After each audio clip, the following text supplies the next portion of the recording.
Добрый день, уважаемые жюри и участники конференции «Я познаю мир». Меня зовут Андреева Анастасия. Я хочу рассказать о финансовом плане нашей семьи на летнее путешествие. Актуальность. В школах начинают преподавать уроки финансовой грамотности, проводить различные мероприятия и конкурсы.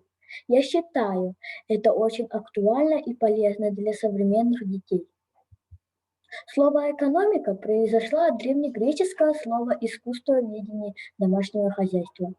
Первоначально экономика была делом семейным. В дальнейшем термины стали использоваться в более широком значении. Цель проекта – составить финансовый план семьи на путешествие за границу. Задачи проекта – изучать соответствующую литературу, проанализировать доходы и расходы семьи, обобщить полученные практические результаты, составить финансовый план на поездку. Гипотеза. Если грамотно составить финансовый план и строго придерживать его, то можно осуществить свою мечту – поехать всей семьей за границу. Новизна проекта. Наша семья никогда не составляла финансовый план семьи.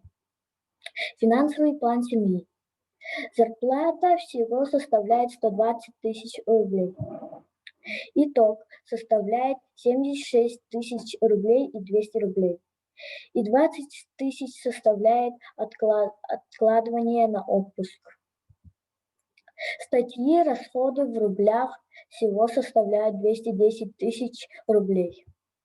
Памятно, насколько способов экономии семейного бюджета. Первое. Начать вести семейный бюджет. Второе. Начать каждый месяц откладывать по нескольку рублей дохода с каждой своей зарплаты. Третье. Не расходовать деньги сразу же, как их получить. Четвертое. Ходить в магазин со списком. Пятое. Покупать вещи вне сезона. Шестое. Установить счетчик. Седьмое. Не брать деньги в долг. Восьмое. Завести копилку для мелочи. Таким образом, мы убедились в том, что грамотное финансовое планирование семейного бюджета – очень важная составляющая семейной жизни, благополучия и счастья. Советую всегда составлять финансовый план семьи, который помогает следить за доходами и расходами, тратить деньги разумно и всегда следовать плану. Я думаю, моя работа будет интересна многим. По такой схеме можно рассчитать расходы на самые разные цели. Список литературы, который я хочу вам посоветовать для финансовой грамотности. Спасибо за внимание.